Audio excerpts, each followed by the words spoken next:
자, 오늘 함께 나눌 말씀의 제목은 살았다고는 하나 죽은 교회는 아닙니까? 라는 제목으로 하나님의 말씀을 함께 나누도록 하겠습니다. 여러분, 주님은요, 실수와 죄악뿐인 우리의 인생에서도 우리가 한 가지라도 주님을 기쁘시게 하는 것이 있다면 그것으로 우리를 칭찬하시고 구원의 상급을 주십니다. 여러분, 우리가 철학대로 성경을 읽으면서 아브라함을 받고 이삭을 받고, 여러분 지금 우리가 큐티하면서 지금 야곱도 보고 있지 않습니까? 얼마나 형편없는 사람들입니까? 오늘 이 노신자 전사님이 아버지의 편애의 상처를 오늘 고백했었는데, 야, 이 야곱, 그렇게 요셉이 살아있을 때는 요셉을 편애하더니 요셉이 없어지니까 이제 그 라헬의 둘째 아들인 이 베냐민을 또 편애하고. 여러분, 지금 제가 무슨 말 하는지 모르시는 분들은 회개하셔야 됩니다. 큐티 안 하시는 분들이에요. 너무너무 찌질하고 너무 죄를 반복하는 거예요. 여러분, 그런데 하나님은요, 그들이 그렇게 형편없는 인생이라도 겨자씨만한 믿음을 보시고 그들을 믿음의 조상의 찬란한 자리에 올려주시는 거예요. 여러분, 인간의 공로로 되는 게 아니에요. 전적인 하나님의 은혜입니다. 그들은 100전 99패 했지만 하나님은 마지막에 그 1승을 보셨어요. 그러니 인생에서 마지막 1승이 너무 중요하다는 거예요. 여러분, 우리도 끊임없이 실수합니다. 끊임없이 실패합니다. 끊임없이 넘어집니다. 그러나 우리가 하나님 앞에 드리는 그 한 번의 순종의 믿음을 통해서 하나님이 우리의 믿음을 인정해 주신다는 거예요. 여러분, 우리 하나님이요, 이렇게 좋은 분이에요. 우리가 선한 것이 하나도 없는데도 하나님은 긍정적인 눈으로 우리를 보시고 우리를 칭찬해 주시는 거예요. 근데 여러분, 이제 오늘 우리가 보게 되는 이 소아시아 7교회 중에 오늘 5번째 교회예요. 에서버두 사빌라 5번째 교회인 이 4대 교회를 향해서는 하나님이요, 말도 못하게 인색하십니다. 아무리 눈 씻고 찾아봐도 오늘 이 4대 교회는 칭찬할 것이 아무것도 없다고 주님 말씀하시는 거예요. 그래서 이 소아시아 7교회 중에 가장 많은 칭찬을 받았던 교회가 서머나 교회라면 가장 많은 책망을 받았던 교회는 오늘 여기에 등장하는 이 4대 교회입니다. 자, 그럼 이 4대 교회는 왜 하나님의 책망을 받았는가? 우리가 함께 오늘 나누기를 원하는데요, 첫째로 이 4대 교회는 살았으나 죽은 교회입니다. 자, 오늘 1절의 말씀에 보니까 4대 교회의 사자에게 편지하라. 하나님의 7영과 7별을 가지신 이가 이르시되 내가 내 행위를 아노니 내가 살았다 하는 이름은 가졌으나 죽은 자로다. 여러분, 이 4대 교회는요, 겉으로 보기에는 누가 봐도 살아있는 교회였습니다. 여러분, 살아있는 교회는 그 도시의 양심이고 정의예요. 그러니 당연히 하나님이 칭찬해 주셔야죠. 그런데 오늘 하나님께서 이 4대 교회를 향해서 뭐라고 말씀하시냐면, 너는 사람이 볼 때에는 살아있는 교회다. 그런데 내가 보기에 너는 죽었다. 그렇게 말씀하시는 거예요. 여러분, 앞선 교회들은요, 우리가 앞서서 보았던 교회들은 그래도 야단을 칠지언정 그 앞에 칭찬부터 하셨어요. 그런데 오늘 이 4대 교회는요, 뭐 하나 칭찬받을 만한 일이 없는 거예요. 그래서 시작부터 책망으로 시작하십니다. 겉은 너무 아름다운데 속은 썩어 문드러져 더 이상 생명력을 찾아볼 수 없는 교회가 4대 교회라고 오늘 주님이 진단하시는 것이죠. 여러분, 이렇게 사람의 평가와 하나님의 평가가 다를 수 있어요. 우리가 보기에는 너무너무 칭찬받을 만한 사람인 것 같고 존경받을 만한 사람인 것 같지만 우리의 속사람을 알고 계시는 하나님이 보실 때는 무섭게 책망받을 사람들이 있다는 것입니다. 여러분, 그렇다면 이 4대 교회는 왜 이렇게 책망을 받았을까? 왜 이런 평을 받게 되었을까? 이 4대는요, 금이 풍부한 곳이었습니다. 그래서 막대한 부를 축적하고, 또 이 당시 4대는 염색 기술이 발달해서 양털 염색과 직물 공업이 성행했어요. 그러니까 다시 말하면 이 4대라는 지역은 이 패션의 중심지였습니다. 명품이 넘쳐났고요, 금이 많으니까 사람들이 부유한 거예요. 여러분, 그러니 그 4대 지역에 살고 있는 사람들이 얼마나 멋쟁이고 얼마나 이쁘고 멋있었겠습니까? 또 얼마나 사치스러웠었겠습니까? 그런데 그 속에 들어가다 보면 이 4대는 키벨레 여신을 숭상하면서 방탕하고 부도덕한 제사의식을 치르고 성적인 타락이 이루 말로 다 할 수가 없었다는 거예요. 그러니까 그야말로 이 겉을 보면 이 사대 지역에 사는 사람들은 너무너무 명품 옷을 걸치고 아름답고 이쁜 모습으로 살아가지만 그 속에는 너무 추하고 더러운 성적 타락과 많은 도덕적 붕괴가 일어나고 있었던 곳이 바로 이 사대라는 거예요. 여러분, 어느 날 신학자인 이 루터가, 종교개혁자 루터가 꿈을 꾸게 돼요. 그런데 그 꿈에서 사탄들이 어떻게 하면 기독교인들을 박멸할 수 있는가를 가지고 회의를 하고 있었어요. 그런데 어떤 사탄의 부하가 말하기를, 나는 사막을 걷고 있는 기독교인에게 사자를 보냈다. 그런데 그 기독교인이 사자 앞에서 찬송을 부르더라. 그래서 내가 실패했다. 그러자 또 다른 부하가 나서서, 나는 바다를 건너는 기독교인들에게 폭풍을 보냈다. 그랬더니 그들이 폭풍 앞에서 하나님 앞에 엎드려 기도하더라. 나도 실패했다. 그런데 세 번째 부하가 나오더니 나는 성공했다. 다들 깜짝 놀라서 비결이 뭐냐라고 물었더니, 나는 한 교회를 택해서 10년 동안 아무 일이 일어나지 않도록 순조롭고 평안하게 만들었다. 그랬더니 그들의 영과 육이 알아서 썩어 문드러지더라 라고 말하는 거예요. 여러분, 그래요. 여러분, 우리가 이제껏 보았던 이 서머나 교회는 핍박의 시험에서 이겼어요.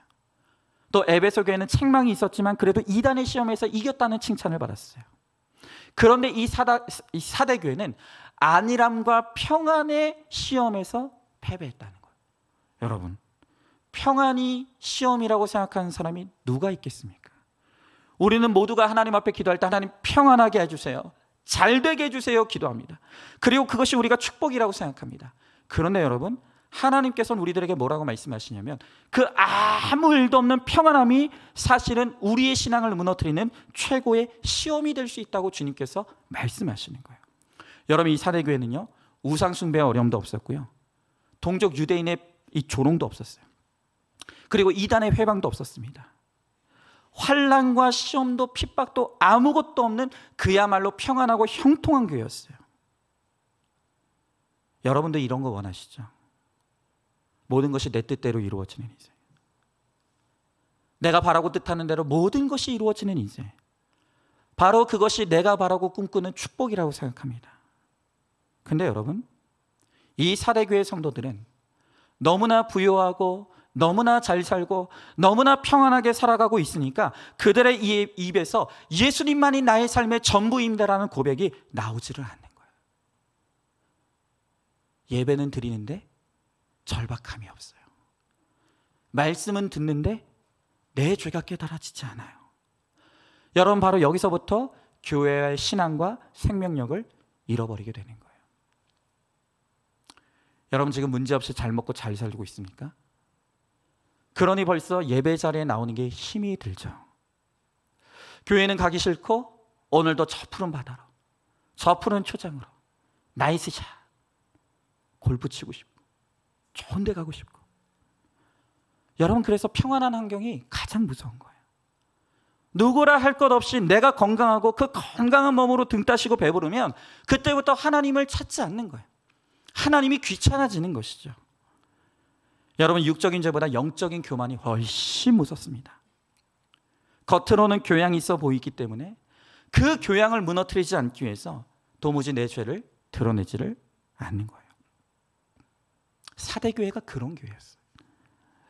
여러분, 그럼에도 불구하고 하나님께서 오늘 이 사대교회를 책망하신다는 것은 여전히 그들에게 소망이 있다는 뜻이에요. 여러분, 생각해 보십시오. 이들이 완전히 죽은 교회라면, 완전히 숨이 끊어진 교회라면 책망이 무슨 소용이 있겠습니까? 그런데 아직 이들에게 소망이 있기 때문에, 아직 이들에게 남은 숨이 있기 때문에 하나님께서 그들을 책망도 하시는 거예요. 여러분, 그러므로 오늘 말씀이 나에게 주신 하나님의 책망의 말씀으로 들린다라고 한다면 여전히 나의 삶은 소망이 있다는 것을 여러분들은 깨달으셔야 되는 거예요. 여러분, 한번 질문해 봅니다. 고난 때문에 주님만 붙드는 인생입니까? 잘 먹고 잘 사느라 주님을 잊어버리고 있지는 않습니까? 성령님이 만져주시지 않으면 살아날 이유와 근거가 없는 인생임을 여러분들은 깨닫습니까? 자, 두 번째로 이 사대교회는 행위는 많았지만 온전한 행위가 하나도 없었다는 거예요. 여러분, 오늘 2절의 말씀에 보니까 너는 일깨워 그 남은 바 죽게 된 것을 굳건하게 하라. 내 하나님 앞에 내 행위에 온전한 것을 찾지 못하였다라고 말씀하십니다. 여러분, 하나님께서 이 사대교회에게 두 가지 명령을 주십니다. 일깨워라, 그리고 굳건하게 하라. 여러분, 여기서 일깨우라는 것은 무슨 말이냐면 정신 차리라는 거예요. 끊임없이 세상의 것만 바라보고 세상에 취해서 세상에서 비틀거리고 있는 이 사대교회를 향해서 흔드시는 거예요. 야, 정신 차려. 너 그러다 죽는다. 정신 똑바로 차려라. 오늘 하나님께서 말씀하시는 거예요. 또한 죽게 된 것을 굳건하게 하라고 말씀하십니다. 여러분, 그런데 아까도 말씀드렸지만 오늘 성경에 뭐라고 하고 있냐면 죽어가는 것들이라고 하시지 죽었다라고 말씀하시지는 않는다는 거예요. 그러니까 죽어가고 있지만 아직은 소망이 있다는 거예요. 아직은 기회가 있다는 거예요. 지금 돌이키면 다시 살 수 있다는 것이 오늘 이 사대교회를 향한 하나님의 말씀인 거예요. 여러분, 오늘 하나님께서 사대교회, 벌써 이 사대하니까 딱 죽음과 연결되잖아요. 그러니까 죽었다 하면 이 사대교회를 사대교회를 생각하시면 돼요. 그러니까 여러분, 이 죽었다 할 때 이 죽었다는 의미가 뭡니까? 아까도 1절에서 말했지만 이 사대교회는 누가 봐도 살아있는 교회였어요. 모임도 활발했고 예배도 많이 드렸고 사람들이 열심히 예배를 드렸어요. 그러나 육적으로는 움직이고 살아있을지 모르겠지만 그들의 영이 죽었다라는 말씀이에요. 하나님께서 우리의 행위를 아시고 그 행위대로 갚아주시겠다고 하는데 도대체 이 사대교회의 행위가 어떻게 너희 영이 죽어버렸다라고 말씀하시겠습니까? 여러분, 원어 성경에는요 2절에 내 행위라는 이 말이 복수형인 행위들로 기록되어 있어요. 그러니까 이 사대교회는요 행사도 많고요, 모임도 많고요, 예배도 많았어요. 예배도 멋들어지게 드리고요, 찬양 소리도 아름답고요, 뭐 특별 기도회, 말씀 사경회, 신앙 세미나, 막 여러 가지 행위들이 있었다는 거예요. 그런데 하나님은 그 많은 예배, 그 많은 찬양, 그 많은 헌금에 온전한 건 하나도 없다라고 오늘 주님께서 말씀하시는 거예요. 늘 하나님 앞에 예배드리면서도 그 안엔 포장으로 가득해요. 하나님 앞에 헌신하면서도 내 공로와 생색이 너무 많은 거예요. 내가 열심히 했지, 내가 칭찬받아 마땅해, 나같이 이렇게 잘하는 사람이 누가 있어. 도무지 예배를 드려도 내 죄를 깨닫지 못하고 회개란 없고 열심히 헌신하고 봉사할수록 내 의만 충만해지고 내 열심만 충만해지고 사람들이 나를 알아주지 않는다고 그것 때문에 삐지고 시험 들고. 그러니 하나님 보실 때 이 사대교회는 행위는 많은데 온전한 게 하나도 없었다는 거예요. 여러분, 우리나라는 인구수 5천만 명밖에 안 되는 작은 나라예요. 세계 지도를 놓고 보면요, 정말 우리 남한의 땅덩어리라는 것은 진짜 이런 표현 너무 죄송한데 그냥 코딱지만 해요. 근데 놀라운 게 뭔지 아십니까? 이 작은 나라에서요 세계에서 성도수가 가장 많은 교회가 세워져 있어요. 그뿐만이 아니에요. 세계에서 규모가 가장 큰 예배당도 이 땅에 세워져 있어요. 여러분, 우리 대한민국 교회는요, 우리 한국 교회는 세계에서 유례를 찾아볼 수 없을 만큼 많은 성장과 부흥을 이뤘어요. 여러분, 누가 봐도 우리 한국 교회 살아있는 교회 아닙니까? 누가 봐도 우리 한국 교회만큼 살아있는 교회가 또 없지 않습니까? 그런데 혹시 그런 우리 교회가 이 사대교회는 아닌지를 우리는 깊이 들여다봐야 되는 거예요. 저는 목회자는 월요일이 휴일이기 때문에 제가 이번 주 월요일 날 아이들 데리고 이 동네 놀이터를 갔어요. 놀이터를 가보니까 다른 동네 아이들도 놀고 있는 거예요. 아이들을 풀어놓고 이제 실컷 놀게 했어요. 이제 아이들이 다 놀고 난 다음에 제가 이제 음료수를 사가지고 거기에 있던 아이들을 제가 전도했어요. 얘들아, 우리 저기 가까운 곳에 우리 안산중학교에 있으니까 꼭 오라고. 근데 여러분, 거기에 한 7, 8명 아이들이 있었는데 그 아이들이 뭐라고 하냐면 엄마가 교회 가지 말라 그런다는 거예요. 왜 그러냐 그랬더니 어떤 아이는 우리 엄마 교회를 싫어한다. 그리고 또 어떤 아이는 이 말이 저희가 가장 가슴이 아팠는데 뭐라고 하냐면 엄마가 교회 가면 코로나 걸린다고 안 된다는 거예요. 또 어떤 아이는 아이의 말을 하질 않아요. 제가 교회 다닌다고 하니까, 교회 목사라고 하니까 대화를 거부하기 시작합니다. 여러분, 제가 그런 아이들의 반응을 보면서 우리끼리는 무슨 800만 크리스찬이네, 우리는 1000만 크리스찬인데 우리끼리는 자화자찬하면서 떠들고 있지만 과연 외부에서 바라보는 우리 교회의 시선도 그렇게 따뜻할까? 제 마음이 너무 무거운 거예요. 여러분, 정말 우리의 교회야말로, 우리 한국교회야말로 외형은 너무너무 화려하고 많은 성장을 이루었다고 하지만 그 속은 점점 가면 갈수록 그 생명력을 잃어버리는 4대 교회는 아닐까 하는 이런 생각을 우리는 정말 심각하게 해볼 필요가 있는 거예요. 여러분, 그럼에도 반복해서 말씀드리지만 하나님께서 이 4대 교회를 책망하고 계신다는 것, 그리고 오늘 말씀으로 우리를 책망하고 계신다는 것은 아직 우리는 소망이 있다는 의미예요. 완전히 죽었다면 하나님은 책망조차도 하지 않으시는 거예요. 그러나 우리들에게 책망할 것이 있다는 것은 우리가 아직은 들을 힘이 있다는 것이고 우리가 아직은 들을 수 있는 숨이 붙어 있다는 것이죠. 여러분, 그러므로 오늘 우리에게 주신 이 책망의 말씀을 잘 듣고 회개로 나가는 것, 이게 바로 우리가 생명을 이루는 길이라는 거예요. 여러분, 한번 질문해 봅니다. 교회에 열심히 나와 예배드리고 봉사하는 이유가 뭡니까? 혹시 사람에게 칭찬받고 높은 평가를 받기 위해 헌신하고 봉사하시는 것은 아닙니까? 자, 세 번째로 회개만이 살 길입니다. 자, 오늘 3절의 말씀에 보니까 그러므로 내가 어떻게 받았으며 어떻게 들었는지 생각하고 지켜 회개하라. 만일 일 깨지 아니하면 내가 도둑같이 이르리니 어느 때에 내가 이르는지 내가 알지 못하니라 라고 말씀하십니다. 여러분, 오늘 주님께서 이 4대 교회를 향해서 생각하라 라고 말씀하십니다. 이 생각하라는 것은 기억하라는 거예요. 뭘 기억합니까? 네가 처음에 주님을 만났을 때 얼마나 그것을 감격했는지, 네가 처음에 다시 주님께 돌이켰을 때 네가 얼마나 하나님 앞에 은혜를 고백했는지, 그리고 말씀을 들으면서 내 죄 때문에 애통하며 너가 얼마나 눈물을 흘렸었는지를 기억하라는 거예요. 처음 신앙으로 에베소 교회에 대한 말씀을 기억해보면 너의 첫사랑을 회복하라는 거예요. 그러면서 주님은 생각하고 지켜 회개하라는 거예요. 여러분, 우리가 진정으로 회개하려면 들은 복음을 기억하고 돌이켜 순종하는 태도가 필요해요. 여러분, 지금 오늘 이 구속사의 말씀을 아무리 들어도 도무지 내 죄가 깨달아지지 않는 분들이 있어요. 그러면 이 말씀은 아무 소용이 없는 거예요. 오늘 이 말씀이 나에게 주시는 생생한 하나님의 책망의 말씀으로 들리고 오늘 이 말씀으로 내 죄가 깨달아지고 그 죄로부터 돌이켜 순종하는 자세로 나아갈 때 비로소 우리가 살아날 수가 있는 거예요. 그러나 아무리 말씀을 듣고 간증을 들어도 도대체 이게 나랑 무슨 상관이냐, 도대체 이 말씀을 내가 왜 들어야 되느냐라고 하고 있다라고 한다면 여러분, 우리에게 소망이 없어요. 오늘 이렇게 복음을 들어도 내 죄를 깨닫지 못하는 사람, 복음을 들어도 돌이켜 순종하지 못하는 사람에게 오늘 주님은 뭐라고 말씀하시냐면 내가 도둑같이 이르겠다라고 하세요. 여러분, 이 도둑같이 이른다는 것은 무슨 일이 오늘 일어날지 모른다는 거예요.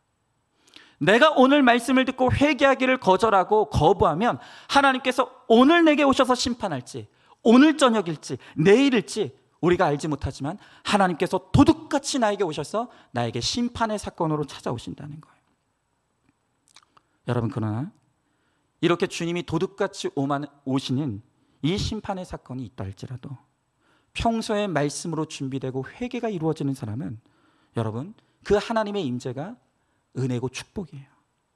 그러나 반대로 평소에 아무리 말씀을 들어도 회개하지 않고 준비되어 있지 않은 사람은 도둑같이 찾아오시는 그 주님의 임재가 나에게 임하는 두려운 심판의 날이 된다는 거예요. 여러분, 오늘 우리 노신자 전사님 아주 특별한 우리가 간증을 들었는데 제가 오늘 더 특별한 간증을 하나 더 소개하려고 합니다. 누구냐 하면 우리 노신자 전도사님의 아버지, 우리 노신자 전도사님 아버지가 천국 가시기 전에 우리들 교회에서 기록했던 그 간증문, 제가 오늘 딸과 아버지를 오늘 세트로 오늘 여러분들에게 소개해 드릴 거예요. 우리 노신자 전도사님의 아버지의 간증을 한번 제가 읽어드리겠습니다. 들어보시기 바라요. 저는 우리들 교회 노석현 집사입니다. 2006년 12월 26일 직장과 간에 암이 있다는 것을 알게 되었고 동시에 수술하였습니다. 그때 수술할 때 기도와 도움을 주셨던 많은 분들에게 감사했습니다. 그런데 그 후에 1년 6개월 만인 2008년 7월에 검사 결과 재발이 되었고 병원에서는 항암 치료를 한 달에 2번씩 13번을 맞고 수술을 하자고 했습니다. 그러나 가족과의 논의에서 항암제를 중단하기로 하였고 검사만 3개월에 한 번씩 받고 있었습니다. 그런데 7월에 암의 크기가 커졌다 하고 이제는 삶이 6개월밖에 남지 않았다는 말을 듣게 되었습니다. 하지만 저의 마음은 평안합니다. 저는 과거에 신앙생활하면서 기복적으로 예수를 믿었고 예배를 잘 드리면 그게 다인 줄 알았습니다. 그러나 우리들 교회에 와서 죄를 고백하고 오픈하는 것을 보면서 나도 목장에서 과거에 숨긴 것을 오픈하니 마음 한구석에 있던 것들이 없어진 것 같습니다. 저하고 같이 28년을 살아왔던 부인한테 젊어서 너무 속썩이고 마음 아파게 했던 것들이 많은데 이제 남은 시간 동안 좀 만회하고 가고 싶습니다. 사랑스러운 딸한테도 나도 모르게 미워했던 것, 아들만 사랑하고 편애하면서 그동안 힘들게 했던 것들을 다 용서를 구하고 싶습니다.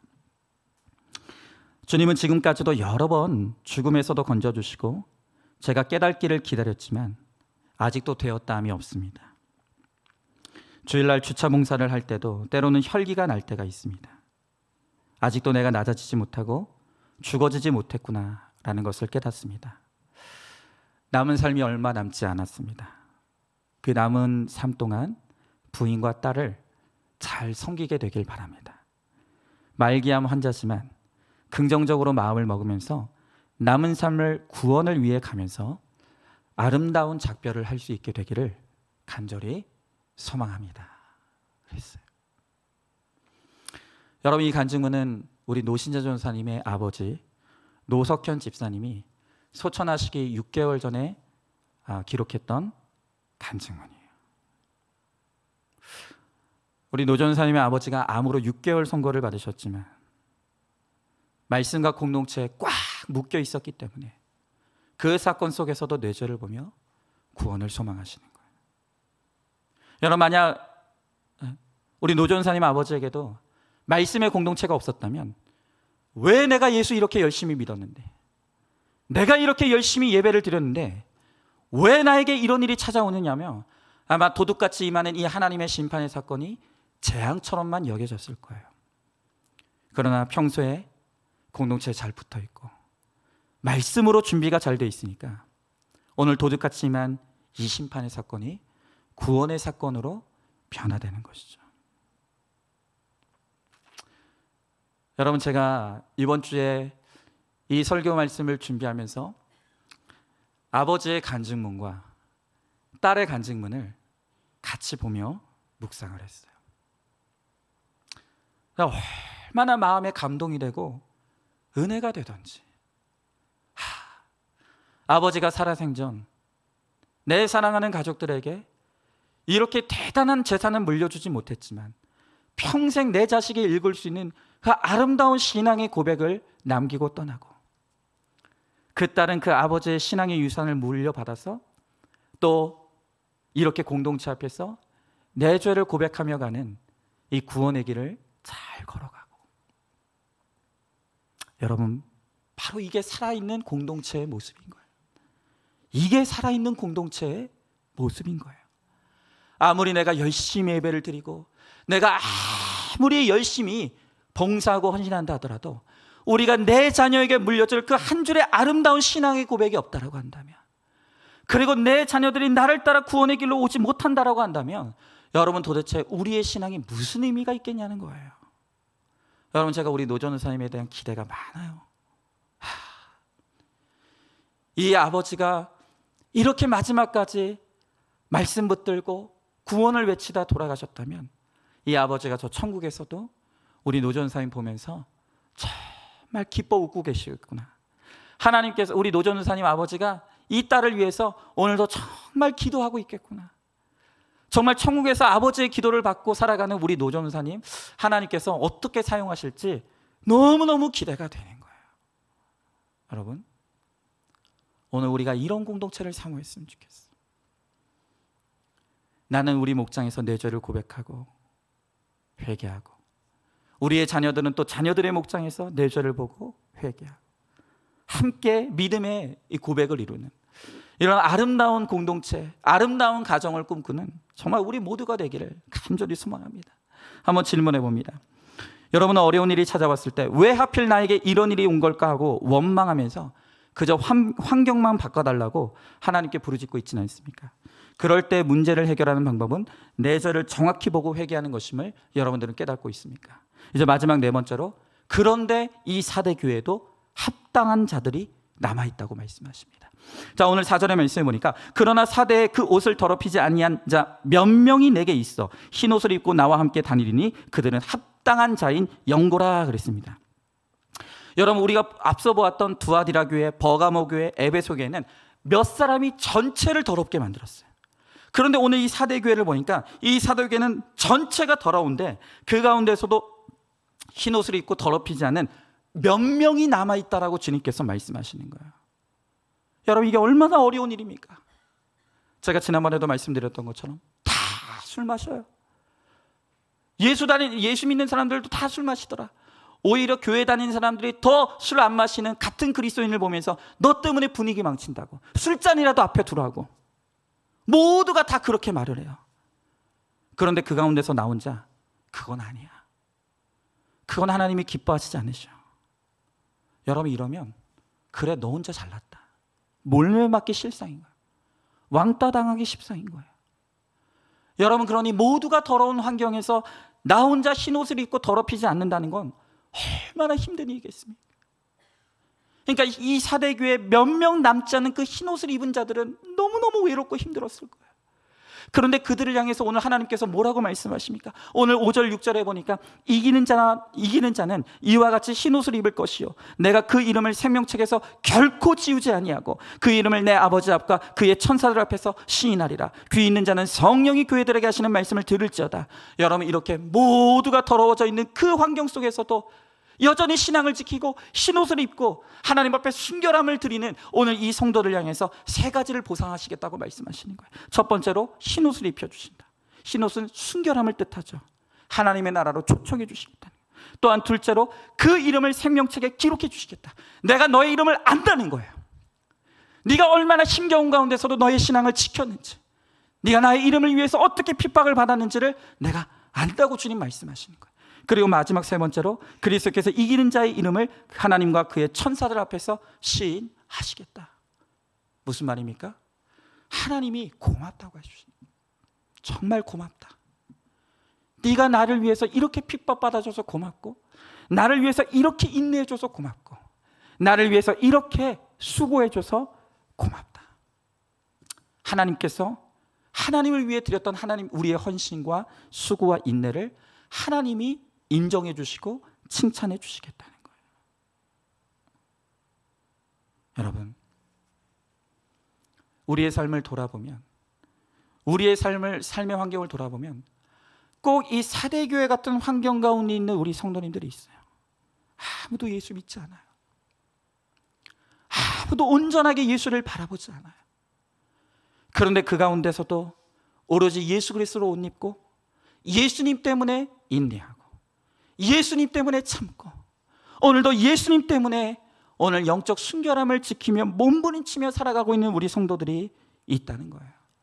여러분, 반드시 기억하십시오. 오늘 우리의 믿음의 몸부림을 우리 주님께서 절대로 헛되게 하지 않으십니다. 절대로 헛되게 하지 않으십니다. 구원을 위한 나의 수고와 헌신을 통해서 주님께서 구원의 역사를 반드시 이루어 주신다는 거예요. 이것이 바로 흰옷을 입은 자들을 향한 하나님의 약속의 말씀이에요. 이제 마지막으로 하나님을 믿은 지 오래되지 않은 어떤 한 성도님의 나눔의 글을 한번 읽어드릴게요. 이 성도님이 예배 가운데 어떤 은혜를 받으며 살아가고 있는지를 한번 들어보시자고요. 제가 한번 읽어드릴게요. 주일날 예배당에 들어오면 저는 늘 오늘 설교가 나에게 말씀하시는 하나님의 음성으로 들리게 해달라고 기도합니다. 또 성도님들의 간증을 들을 때면 도대체 어디서 저런 용기를 얻을까 놀라면서 간증 내용을 듣다 보면 제 모습과 다르지 않습니다. 또 나는 언제쯤이면 간증할 자격을 얻을 수 있을까 부러우면서도 또 마음 한구석에는 두려움도 있습니다. 말씀이 이해되는 날은 정말 새롭게 살자는 다짐이 온 마음을 전율하게 합니다. 그러나 조는 날에는 아내의 뾰족구두 공격을 받아 발에 멍이 듭니다. 그래도 요즘은 점점 멍이 든 날이 줄어들고 있습니다. 붙어만 가고 있으니 저도 변화되어 가는 것 같습니다. 교회에서 말씀을 듣고 양육을 받으면서도 배운 것이 많습니다. 있으면 먹고 없으면 금식하고 죽으면 천국 가자. 공동체에 붙어만 있자. 어떤 일이 있어도 배우자 아닌 이성을 차에 태우지 말자. 내 죄만 보자. 가정 회복이 우선이다. 자원보다 부르심이 먼저이다. 모든 양육 훈련을 이수해야 한다. 이렇게 기억나는 것들을 적어보았습니다. 그러면서 저도 예수님을 닮아갈 수 있겠다는 확신이 듭니다. 목장 예배도 빼놓을 수 없습니다. 세상에는 각양각색의 사람들이 있고 훌륭한 분들도 많습니다. 우리 교회도 마찬가지입니다. 그러나 우리 교회만의 특징이 있다면 모두가 자기 죄를 고백한다는 것입니다. 목욕탕 교회라는 별명이 무색하지 않습니다. 모두가 독특하고 구구절절한 삶을 살아온 것 같아도 하나님 보시기에는 그만한 것 같습니다. 저는 교회에서 말씀을 들으며 가치관이 변해가고 있습니다. 올바른 신앙생활이 삶의 우선이 되어야 한다는 것을 깨닫습니다. 그래서 8년간 해온 주말 부부 생활을 정리하고 오늘 집으로 올라갑니다. 이제 집으로 올라가면 바꿔야 될 생활 습관이 너무 많습니다. 그러나 가장 먼저 해야 될 두 가지가 생각납니다. 첫째, 아내와 손잡고 수요 예배 가기. 둘째, 몸짱 남편이 되어서 아내와 데이트하기입니다. 이런 가치관의 변화와 용기, 그리고 가정 회복의 길을 허락해 주신 하나님께 감사드립니다. 여러분 어떻습니까? 이 사대교회 성도들은 예배에 참석은 하지만 말씀을 들으면서도 아멘이 없었다 그랬어요. 그들은 도무지 말씀을 들어도 내 죄를 깨닫지 못했다 그랬어요. 그러나 오늘 이 고백 속에서 말씀에 대한 전율이 있고 말씀으로 내 가치관이 변화되고 말씀으로 내 죄가 깨달아지는 오늘 이 고백을 하시는 이 성도님의 모습, 이게 바로 정말 살아있는 성도의 모습이 아니겠습니까? 여러분, 내가 변해야 되는 거예요. 모든 변화는 나의 변화로부터 시작됩니다. 내가 날마다 거룩함으로 새로워지면 거룩하여지는 나를 통해 내 가정이 새로워지는 거예요. 우리 목장이 새로워지는 거예요. 우리 교회도 새로워질 수 있는 거예요. 여러분, 결국 중요한 것은 바로 거룩하게 가여지는 나 한 사람이에요. 남편이 변화되는 게 아니에요. 내 자녀가 변화되는 게 아닙니다. 그 사람이 변화되는 게 아니라 날마다 말씀으로 내가 변화되어지는 것을 통해서 나를 통해 주변이 변화되는 것이 하나님의 역사인 거예요. 여러분의 이 사대교회는 네가 살았다는 이름은 있지만 사실은 죽은다라 그랬어. 혹시 그런 모습이 우리 모습은 아닌지 우리 한번 다시 돌아보면서 이제 정말로 하나님 보시기에 살아있는 삶, 하나님 보실 때 우리의 영혼이 생생하게 살아서 주의 말씀이 나팔소리처럼 들리고 날마다 그 말씀으로 내 죄가 깨달아지고 그 말씀에 순종하는 믿음의 순종이 있는 그러한 살아있는 믿음의 삶을 살아갈 수 있는 저와 여러분 우리 모두가 될 수 있기를 주님의 이름으로 축복합니다. 여러분, 이 시간 오늘 말씀을 기억하면서 우리가 찬양하고 함께 기도했으면 좋겠습니다. 저는 아까도 말씀드렸지만 이번 주에 아버지의 간증문 그리고 딸의 간증문을 각각 한 손에 들고 그 간증을 묵상하면서 정말 귀하다. 여러분, 그 아버지는 비록 이미 육신을 벗고 이 세상을 떠나 있지만 그분이 남긴 그 신앙의 고백은 여전히 살아서 내 딸에게 영향을 미치고 오늘 우리들에게 얼마나 많은 감동을 줍니까? 바로 이것이 살아있는 것이에요.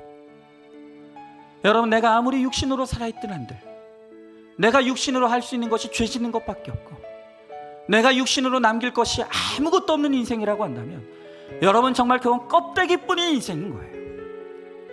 내가 오늘 하루를 살더라도 내가 하나님 앞에 드릴 아름다운 신앙의 고백이 있는 인생, 내가 오늘 이 세상을 떠난다 할지라도 내 자녀들이 내 삶을 바라보며 우리 부모님은 정말 하나님 믿는 사람이었어, 내가 우리 부모님이 믿었던 그 하나님, 우리 부모님이 생전에 남겼던 그 신앙의 고백을 기억하면서 그 믿음의 길을 함께 따라올 수 있다고 한다면, 여러분, 우리는 살아도 영원히 사는 것이고 죽어서도 하나님의 나라를 사는, 영생을 누리는 참된 살아있는 하나님의 사람이 될 거예요. 여러분, 이 시간 진정으로 살아있는 인생이 되기를 소망하시기 바라요. 겉만 살아있고 속은 썩어 문드러져 있는, 살았으나 실상은 죽은 사다와 같은 교회와 같은 인생이 아니라, 내 겉사람은 날로 연약해 갈지언정 내 속사람은 하나님의 은혜로 날마다 새로워지는 그 거룩한 하나님의 은혜, 오늘 그것을 사모하며 주님, 그 은혜를 사모합니다. 주님 안에 참되게 살아가는 인생이 되길 원합니다. 나도 그 한 줄의 신앙의 고백, 아름다운 신앙의 모습을 남기고 떠날 수 있는 하나님 복된 인생이 되게 하여 주시옵소서. 오늘도 우리 이 찬양 같이 찬양하면서 함께 우리 믿음의 고백을 하나님 앞에 올려드리도록 하겠습니다.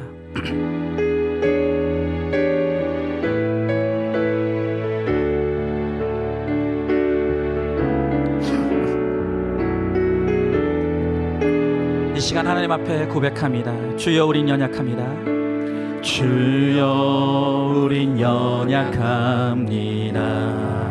우린 오늘을 힘겨워합니다. 주 뜻 이루며 살기에 부족합니다.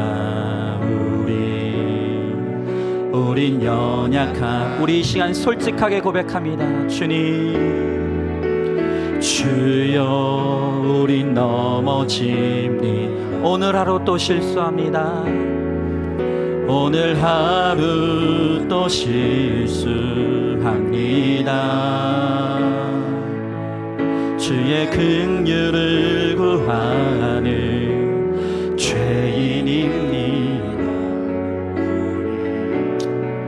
주만 바라보 오늘 이 시간 주님의 은혜를 고백하길 원합니다. 한없는 주님의 은혜 온 세상 위에 넘칩니다.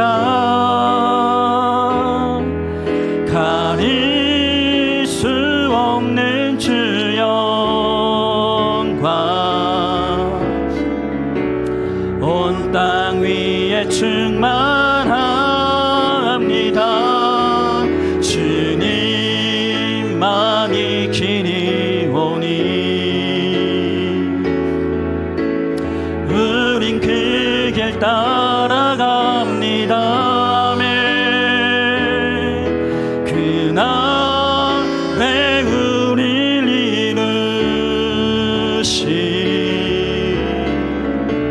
주는 완전한, 우리 한 번 더 고백합니다. 주님, 우리는 연약합니다. 주여, 우린 연약함, 우린 오늘을 힘겨워합니다. 우린 오늘을 힘겨워합니다. 주 뜻 이루며 살기에 부족합니다. 우린 연약함, 주님, 우리는 넘어집니다. 주여, 우린 넘어집니다. 오늘 하루 또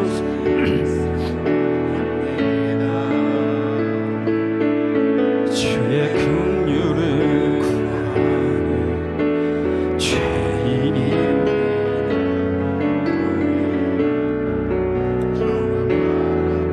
이 시간 우리 함께 고백합니다. 한없는 주님의 은혜, 한없는 주님의 은혜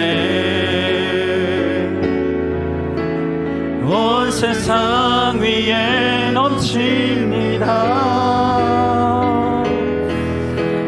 가릴 수 없는 주 영광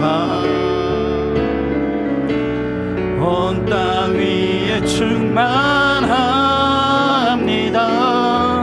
주님만이 길이 오니 우린 그 길 따라갑니다. 그날에 우릴 이루신 주는 완전. 우리 마지막으로 한 번 더 외갑시다. 한없는 주님의 은혜, 한없는 주님의 은혜 온 세상 위에 넘칩니다. 가릴 수 없는 주 영광 온 땅 위에 충만합니다.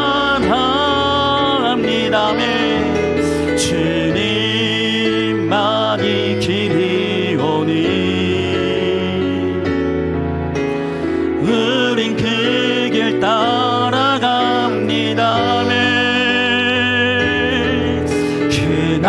그날에 우릴 이루신 주는 완전합니다. 여러분, 이 시간 우리 다 같이 한번 하나님 앞에 회개하기를 원합니다.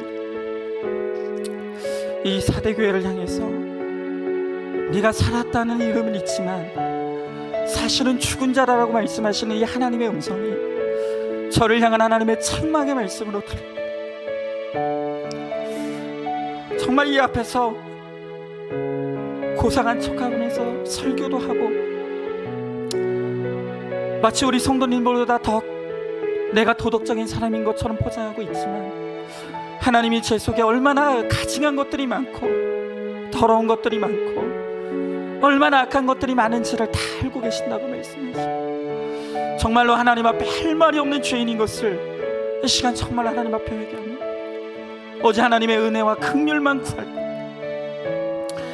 저는 오늘 이 한 주 우리 노신재 전사님의 그 아버지의 기록을 보면서 하나님, 나도 정말 이 땅을 떠날 때 하나님 내 자식들이 대대로 읽을 수 있는 정말 그 한 절의 신앙의 고백을 남길 수 있도록 내 뒷모습이 내 자녀들에게 아름답고 거룩한 모습으로 기록될 수 있도록 하나님, 내가 이 십자가의 길을 잘 걸어갈 수 있게 달라고 얼마나 하나님 앞에 기도했는지 모릅니다.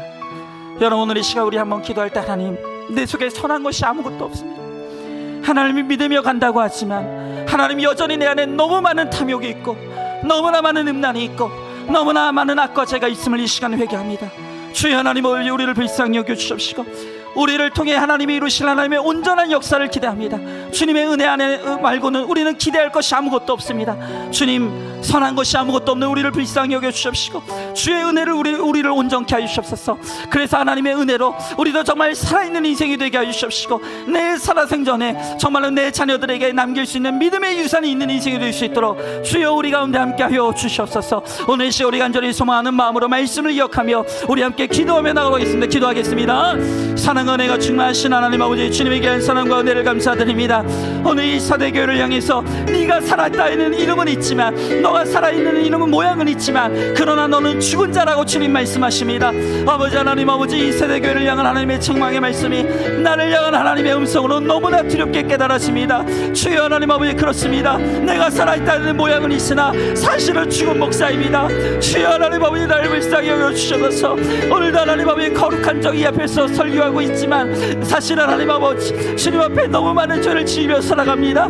주님 앞에 할 말이 없는 죄인입니다. 아버지 하나님, 저를 불쌍히 여겨주십시고 아버지 날마다 주의 말씀 앞에서 아버지 내 죄를 회개하며 아버지 통함의 눈물을 흘리며 아버지 하나님 아버지 다시만 회개의 길을 걸어갈 수 있도록 주여 나의 하나님 아버지 함께하여 주시옵소서. 아버지 내가 이 세상을 떠날 때 아버지 하나님 아버지, 내가 내 자녀들에게 아버지 믿음의 유산을 잘 남길 수 있게 하여 주시옵시고 아버지 믿음의 사람으로 기억될 수 있도록 주여 나의 하나님 아버지 함께하여 주시길 간절히 소망합니다. 내 안에 선한 것이 아무것도 없습니다. 내 안에 선한 것이 아무것도 아무것도 없습니다. 그러기에 하나님의 은혜만을 간구합니다.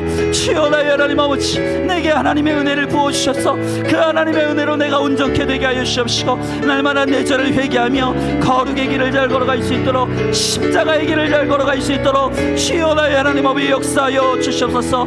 아버지 하나님, 우리 성도들에게도 함께 하여 주시옵시고, 주여 나의 하나님 아버지 믿음의 길을 잘 걸어감으로 말미암아 마침내 우리를 통해 이루시는 하나님의 놀라운 은혜와 칭찬을 받아 누릴 수 있도록 주여 나의 하나님 아버지 함께 하여 주셔서 하나님 은혜 베풀어 주시길 원합니다. 아버지 하나님, 우리들에게 은혜를 베풀어 주셔서 하나님의 말씀이 살아 움직이는 아버지 우리 모두가 될 수 있도록 주여 역사하여 주셔서 하나님 은혜를 더하여 주시옵소서. 주님 믿습니다. 하나님, 오늘 이 사대교회를 향해서 네가 살았다는 이름만 있을 뿐 사실은 너는 죽은 자다라고 말씀하시는 오늘 이 하나님의 준엄한 책망의 말씀이 저를 일깨우시는 하나님의 말씀으로 깨달아집니다. 하나님, 내가 거룩한 척하면서 이 말씀에 단해서 설교하고 있지만 사실은 누구보다도 악한 자이고 끊임없이 죄를 짓고 있고 끊임없이 하나님 앞에 부끄러울 것밖에 없는 삶으로 살아가고 있는 저의 악함을 오늘 이 시간 주님 앞에 회개합니다.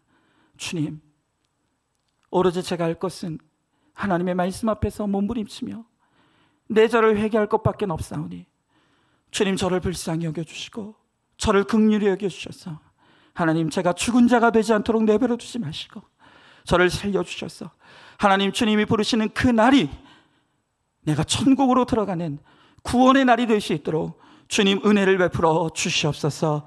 하나님, 이번 한 주간 우리 노신자 전도사님의 아버지의 간증을 보면서 하나님, 저에게 소망이 생겼습니다.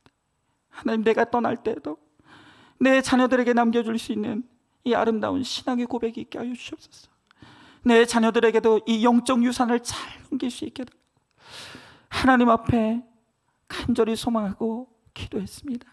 하나님, 오늘 우리 사랑하는 성도님들도 이 땅에 육신을 따라 썩어져가는 인생을 살아가지 않게 하시고 이제는 정말로 우리의 영이 일깨워져서 하나님의 은혜를 사모하며 그 말씀으로 회개를 이루어가며 믿음의 거룩의 길을 잘 걸어가므로 우리도 이 세상을 떠날 때 우리의 자녀들에게 남겨줄 수 있는 아름다운 한 줄의 신앙 고백을 남기고 떠날 수 있는 우리 모두가 되게 하여 주시옵소서. 우리의 떠나가는 뒷모습이 아름답게 하여 주시옵시고 하나님이 부르시는 그날에 수고했다, 잘했다, 내가 너의 수고를 안다, 우리를 칭찬하시고 우리를 반갑게 맞아주시는 그 하나님의 은혜를 다 받아 누릴 수 있는 우리 모두가 되게 하여 주시옵소서. 우리 주님께서 반드시 그렇게 하여 주실 줄 믿사오며 사랑이 많으신 우리 예수님 이름 받들어 기도드리옵나이다. 아멘. 이제는 우리 주 예수 그리스도의 은혜와 하나님의 사랑과 성령의 교통하심이 오늘 이 사대교회를 향한 준엄한 책망의 말씀이 나를 향한 하나님의 음성으로 깨달아져 이 말씀을 듣고 다시 회개하고 나의 죄의 자리에서 일어나 생명의 길로, 거룩의 길로, 십자가의 사명의 길로 담대히 걸어가기를 소망하는 사랑하는 모든 성도들 머리 위에 이제부터 영원토록 함께 계실지어다. 아멘.